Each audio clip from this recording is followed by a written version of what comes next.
जीवन की तीन बातें हैं, सत, चित और आनंद। तीनों को मिलाकर सच्चिदानंद भगवान।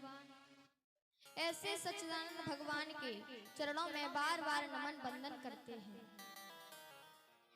हनुमान जी महाराज के पावन चरणार बिंदों में कोटि कोटि नमन बंदन करते हुए तो कल आपने बड़े भाव के साथ में भगवान की चर्चाओं का स्मरण किया, श्रवण किया, रसपान किया। कल विदुर प्रसंग, ध्रुव कथा, प्रहलाद की कथा, अजामिल की कथा और कल मेरे छोटे से नन्हे से बामन भगवान का प्राकट्य हुआ। कितना सुंदर प्रसंग है, विदुर प्रसंग कितना सुंदर है। श्री कृष्ण ने विदुर काका के घर जाकर के स्वयं केले के छिलके खाए। कितना सुंदर प्रसंग है।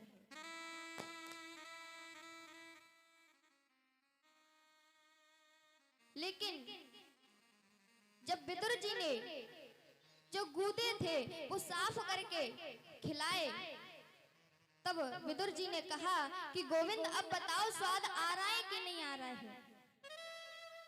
तो मेरे गोविंद ने कहा कि काका जी एक बात कहूं, जो स्वाद उन छिलकों में था वो स्वाद इन गूदों में नहीं है। क्योंकि प्यार में ताकत होती है दुनिया को झुकाने की, वरना क्या जरूरत थी सबरी के जूठे बेर खाने की।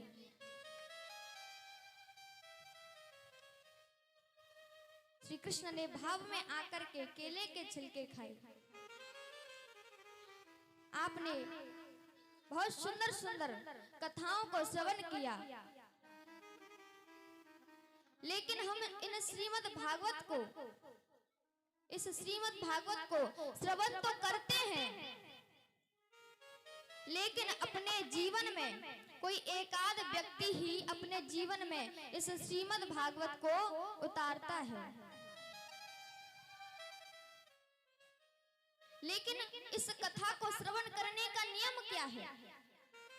हम कथा सुनते तो हैं, लेकिन कैसे सुनते हैं? इस कान से सुनते हैं और दूसरे कान से निकाल देते हैं। लेकिन कथा श्रवण कैसे करनी चाहिए? कथा को कानों से सुने, हृदय में रखें और जीवन में उतारें। यही भागवत श्रवण करने का नियम है। और अगर आपने इस कान से सुनी और इस कान से निकाल दी तो फिर क्या फायदा भागवत को सुनने से? कोई फायदा नहीं है। तो इसीलिए कथा को कानों से सुने और हृदय में रखें और जीवन में उतारें, तो आपका कथा श्रवण करना सार्थक है।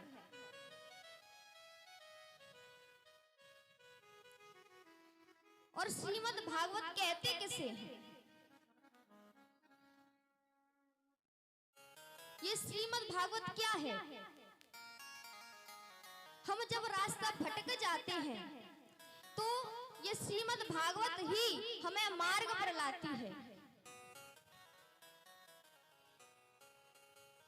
श्रीमद् भागवत कहते किसे हैं? श्री माने होती है राधे, श्री माने लक्ष्मी भी होती है और राधे भी होती है, और मद माने पूर्ण, यानी राधा रानी की कृपा से पूर्ण जो पुराण है वो है भागवत महापुराण। और भागवत में 4 अक्षर होते हैं, भागवत, ये 4 अक्षर होते हैं। भ माने भक्ति, ग माने ज्ञान, और व माने वैराग्य, और त माने त्याग। जिस पुराण को सुनने से भक्ति, ज्ञान और वैराग्य की प्राप्ति होती है, वही है श्रीमद् भागवत महापुराण।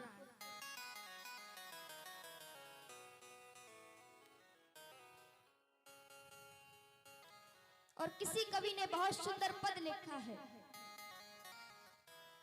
भागे कहे से खुल जात भाग जीवन के, और गा के कहे से गिर गुमान गल जात है, वाके कहे से विष्णु दूतन में वरण होत, और ताके कहे से भव सागर तर जात है, अक्षर के सुने से एक जन्म का विनाश होता, और द्वय के सुने से भाव द्वितीय मिट जात है, कृष्ण की कृपा से कहूँ शब्द मिल जात है, तो ब्रज को निवास खासता ही मिल जात है, तो ब्रज को निवास खासता ही मिल जात है। तो ये है श्रीमद् भागवत की महिमा, इसे ही हम श्रीमद् भागवत कहते हैं। और इसी श्रीमद् भागवत रूपी गंगा में आप डुबकियां लगा रहे हैं, ओत-प्रोत हो रहे हैं।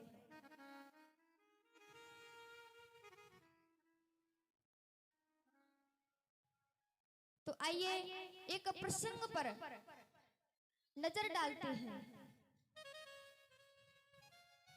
एक महात्मा जी थे और वो एक मैया के घर प्रतिदिन भिक्षा मांगने के लिए जाते थे। भिक्षा मांग करके अपना जीवन यापन करते थे और एक मैया के घर प्रतिदिन भिक्षा मांगने के लिए जाते थे। और वो मैया भी बड़ी अच्छी थी, बड़े भाव से प्रेम से उनको भिक्षा देती थी।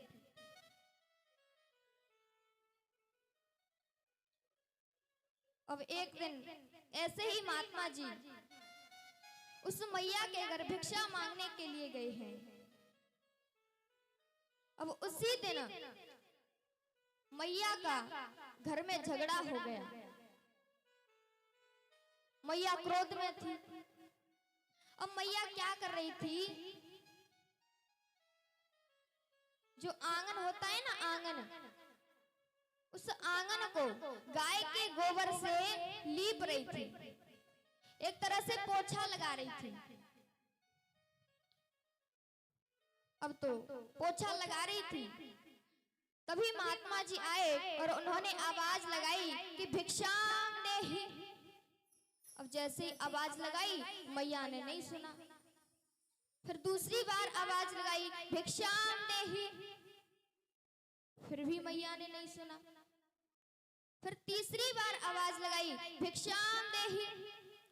तब मैया को इतना क्रोध आया, इतना क्रोध आया, जो गोबर का कपड़ा था, गोबर से लिपटा हुआ था, सना हुआ था,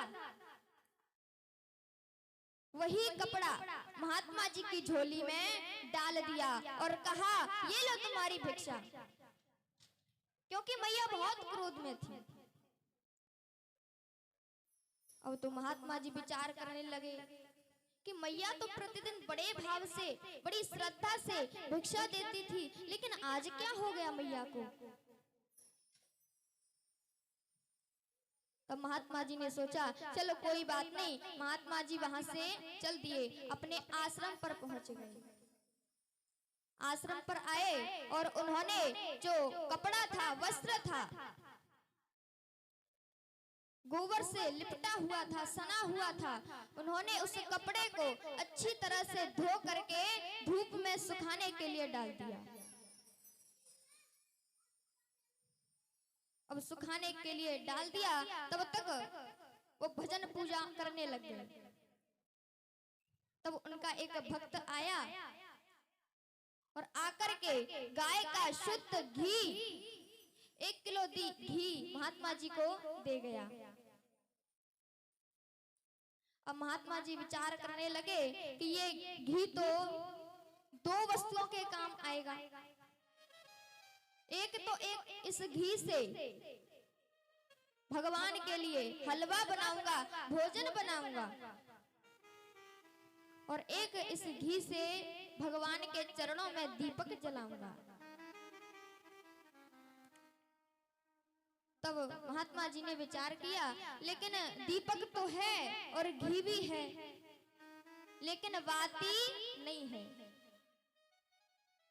तब उन्होंने सोचा कि जो कपड़ा था सुबह मैंने धोकर के डाला था वो सूख गया होगा। वो उस कपड़े को उठा करके लाए और उसे फाड़ करके उसमें से 108 बातियां बनाई। 108 बातियां बनाई और बाती घी में डुबोई और भगवान के चरणों में दीपक जलाया। अब जैसे ही दीपक जलाया तो उस दीपक में से कुछ आवाजें निकलती हैं। दीपक कहता है, धन्य है सत्पुरुषों का संग बदल देता जीवन का ढंग, धन्य है सत्पुरुषों का संग बदल देता जीवन का ढंग। उसमें से ये आवाजें निकलती हैं। वो दीपक कहता है, सुबह मैं एक गृहस्थ के घर था और मैं गोबर से लिपटा हुआ था, सना हुआ था, लेकिन जब से संत के सानिध्य में आया तो संत ने मुझसे दीपक जलाया, भगवान के चरणों में दीपक जलाया, जो कि खुद भी प्रकाशित है और दूसरों को भी प्रकाशित कर रहा है। तो इसीलिए संतों का संग करो।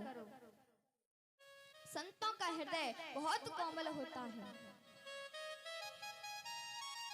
संत हृदय नवनीत समाना, संत हृदय नवनीत समाना, संत हृदय नवनीत समाना, संत हृदय नवनीत समाना, संत हृदय नवनीत समाना, संत हृदय नवनीत समाना, संत हृदय नवनीत समाना।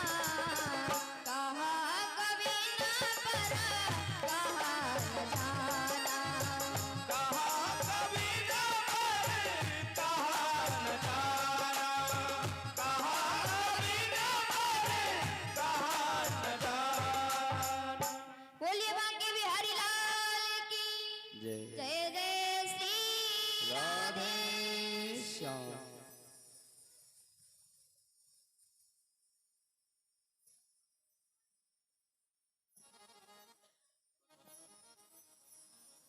जो आप मेरे गुरुजी के द्वारा भागवत जी का रसपान कर रहे हैं और परम पूजनीय मेरी दीदी व्यास मंच पर विराजमान होने के लिए आ रही हैं, तो सभी अपने कार्यों से निवृत्त होकर के कथा पांडाल में विराजे। बोलिए बांके बिहारी लाल की जय जय। जय श्री श्री राधे श्याम। देखिए आपने छोटी सी नन्ही के बच्ची के द्वारा कितना अच्छा प्रसंग सुना, जो कि आपके हृदय को भी गदगद करे। और आइए आपके बीच में बाल व्यास प्रतिज्ञा राधे जी मंच पर विराजमान होने के लिए आ रही हैं। आप भी भक्तगण ठीक समय से आकर के, आज कन्हैया का उत्सव है, सभी आकर के इसमें शामिल हों, अपने जीवन को धन्य कृतार्थ बनाएं। हर साल की तरह जो ज्ञान रूपी गंगा बह रही है आपके चांदबारी नगला में, आप सभी भक्तगण हर साल, और आप गांव के जितने भी भक्त हैं, धनशाली